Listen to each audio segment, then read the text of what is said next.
好，来各位舒肤基业小教室的朋友，大家好，我是那个摩羯座皮肤科医师，专讲科学证据的宋医师啊，欢迎回到舒肤基业小教室。这个月我们要跟各位讲什么呢？我们要跟各位讲一个保养品，安全的保养品如何被制造出来。只要是夏天，大家就会谈到防晒，只要是防晒，你就避不开左行烯，对吧？那大家知道的是左行烯是维他命 C， 听起来很安全。可是大家不知道的是左行烯其实也是一种酸，所以它对于已经干燥的暗沉的皮肤，其实会带来更多的黑化的伤害。那在这一集里头，我们要告诉你左行烯我们怎么帮大家测出它的安全跟效果。那各位可以看到今天准备一大堆大抄了哈。那第一个，我们先讲一下一般保养品的那个制造的流程哈。我在20几年前当那个市立医院的皮肤科主任的时候，你知道皮肤科主任已经算资深医师了，所以我就希望去参访某国际品牌的那个实验室，然后一去我就觉得非常了不起。到今为止，我对国际品牌的品管要求还是非常的佩服啦。那你知道保养品要怎么做呢？它要先做原料检测，然后至少你要送原料给我，你要告诉我这原料是安全的，然后这个原料是纯净的，对吧？然后要有水质检测，然后要有无菌检测，要有半成品检测，然后最后做出来成品还要检测，然后成品还要放在仓库里头。你在用的时候，它也在那里，然后不断的酸化哈，然后看看放了2年、3年有没有坏掉哈。然后整个过来，还要你的舒适性啊什么这些。可是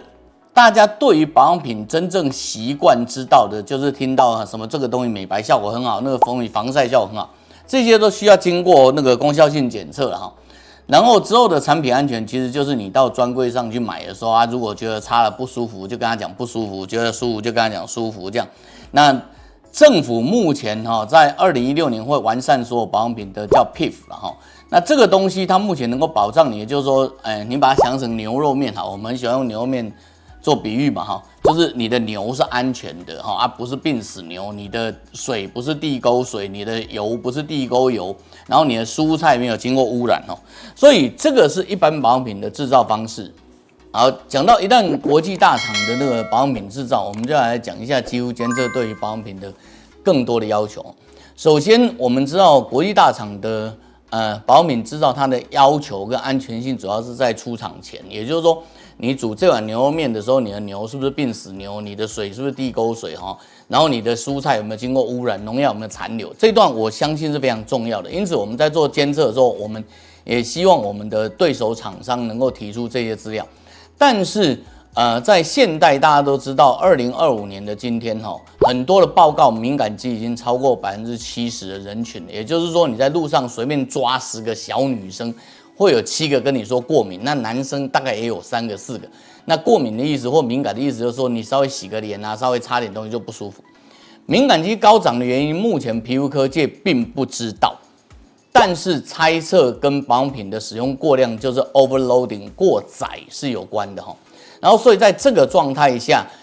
我们做肌肤监测的人就会先在乎说，你在做那个 split face 哈，所谓 split face 要分脸的测试，就是右边什么都没有用，左边用了这个保养品哈，那用了这个保养品的量又很大，在这个情况下，它是不是能够继续维持它的正常处理哈？所以一样哈，我们就会找受试者哈，通常是我们自己的哈，因为你知道要做嘛哈，然后这边就比如说右边做那个空脸，左边做测试这样，或者左边做空脸，右边做测试，然后做完以后，我们就是莫名其妙做盲测哈，不给那个评估员知道，然后最后我们做出结果。那所谓的盲测的情况，给各位看一下，就是你看就是一开始我们要先测50倍，然后测那个肉眼图，然后测五视灯，然后我们就开始，比如说这张是我右脸是空的，左脸有做某些东西，然后这样，然后拆模以后再拍一次，再拍一次哈。然后下来以后，我们就会收获了那个50倍的数据，然后你可以看到这上面是有名字的，这时候是有人名的，好，然后我们会收获50倍的真皮图，然后我们会收获肉眼的数据哈，这时候也是有人名的哈，然后我们会收获那个肉眼的五视灯的图哈，那这也是有数据。然后在这个情况下，我们就会做出一大组的那个盲测的 PowerPoint， 可是这时候上面还是有名字，然后我们就会把它打乱哈。在打乱的情况下是没有名字的，只有 ABCDE。最后我们就会做出一个由差不多10个专家与半专家合成给分的东西，然后你就发现哇，蓝色比较多，灰色比较少。通常这种就是我们在做安全测试的左右脸的差异，然后只有在蓝色远远大于灰色的时候，我们才会认为它是安全的。那刚刚跟各位讲所谓的安全，我们的测试原则其实很简单，就是我们知道人每天都会吃饭上厕所，吃饭上厕所，所以如果你有每天正常的吃饭、正常的代谢，我们就觉得是正常，对吧？你在观察脸部一个28天的周期，其实会发现它会有毛孔排出、毛孔收敛、毛孔排出、毛孔收敛。那右脸的或者左脸的空脸代表它自然的规律，然后产品那边它只能跟自然规律一样或者跟自然规律快一点或慢一点，但是它一定不能压制自然规律。就是说，你每天吃饭上厕所，吃饭上厕所，可是这边一定也要吃饭上厕所，它可能一天2次饭2次厕所，可能一天1次饭1次厕所。可能一天半次饭半次厕所，可是 anyway 它一定要有吃饭上厕所的模式那等到它通过以后，我们就会拿它跟旧品，比如说我们现在要玩左行吸，我们就会拿市售的左行吸或者我们相信安全的左行吸，因为你知道要做在自己的脸上嘛，做到安全。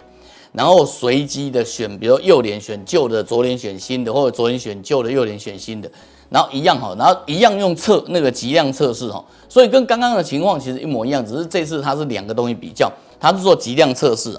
那剂量测试的部分你就可以看到，因为我们这次要做，像我这个不是左行吸的，这个是我们的抗敏感的那个做法因为左行吸当时的影像我没有留下来，但是它的那个 PPT 我们全部留下来。那你可以看到，为了要做抗敏感，我们就把自己弄烧伤就是挫伤，然后还要冷敷，还蛮不舒服的然后完了以后，你看脸基本上有局部的受伤，然后慢慢的同样的这样拍，然后拍完以后呢，再去做做完以后从这里，然后再做完以后，然后再重新拍一遍，然后所以你同样会拿到做完的图，那一样是有名字跟刚刚是一模一样程序是一模一样，只是它这次是左右脸是有东西的，所以你要拿到50倍那你要拿到真皮图这样那你要拿到一张那个有名片的，然后同样拿到一张打散的，然后这时候你再把左右脸的新品跟旧品拿来对照。然后这时候必须新品，比如像这张，各位可以看，新品比旧品多很多旧品一共赢3次，然后新品赢了，你看1次、2次、3次、4次、5次、6次、7次，7次就是4次对7次，或者那个3+1对3+4这样，就是它必须赢很多，我们才会觉得新品胜过旧品那这个就是我们在做2次做安全跟做效性的测试，基本上都是基于皮肤的波动跟皮肤的代谢。但是我要跟各位讲，你看到的是2次，它这个我们可能前后要做5、6次那它才会通过。安全可能要做5、6次才会通过，所以你知道我们的脸也很辛苦如果各位想要知道安全保养品更多，我刚刚已经解释它其实是一个筚路蓝缕的过程，它跟传统的一般保养品厂商做的前段是一样，也就是说，你必须确定你的牛肉是好的牛肉，你必须确定你的水是好水，你的辣椒油是好辣椒油，你的那个地瓜叶你的小青菜是好的地瓜叶小青菜然后你的所有东西都是安全。可是你要知道，如果你有兴趣，你可以去看我们那一集那个保养品。现在我们讲完是我们第1集保养品，就是右上角这一集我们在讲那个你的皮肤的结构你的保养品的成分表是不可以只看成分表，因为它里头可能有一些那个阴阳配对但是反过来说，我们在做的第2段其实是你的使用，就是大家看一下左边这个就是这一集我们在讲糖耐中牛肉面的时候，其实今天只是真的告诉你我们怎么测出糖耐中可以吃牛肉面吗？很简单，你就叫糖耐中吃牛肉面，他喜欢吃3碗吃3碗，他喜欢吃8碗吃8碗，然后你就把他吃牛肉面之前的肝功能测一下，吃牛肉面之后的肾功能测一下，然后看一下他的肝肾功能有没有变化这样。所以最后我要跟各位讲，为什么我们采用剂量测试？各位可能不懂什么叫剂量测试，像本人小弟在下我被测试的时候，就是我们要每天做，你很少每天敷脸的，你知道吗？你每天敷，然后每天用面膜这样拔，然后拔20天，你的皮肤仍旧可以活蹦乱跳，而且纹路越来越漂亮，然后代谢的越来越好，这样才是正常的。也就是说，一个所谓的安全保养品，我们必须假设使用者在一般人大概每天用2次左旋吸，可是我们的左旋吸呢，就必须贴在脸上4到6个小时，然后每天这样贴，连续贴30天，然后在这个情况下，30天、40天的情况下，它的纹路还能够维持正常，我们才叫做它是好的。这就是今天我要跟各位讲一个安全的保养品的肌肤监测基本流程这样。那恭喜真简单事实上是肉等就整个过程最倒霉，大概涵盖将近2年哦，就从一开始走到后面，然后通常要涵盖1年多哦。那如果各位觉得我们很辛苦，都请继续支持我们的那个肌肤监测小教室，比如说在这里点赞、订阅、分享这样，那我们就会非常感谢你，谢谢各位。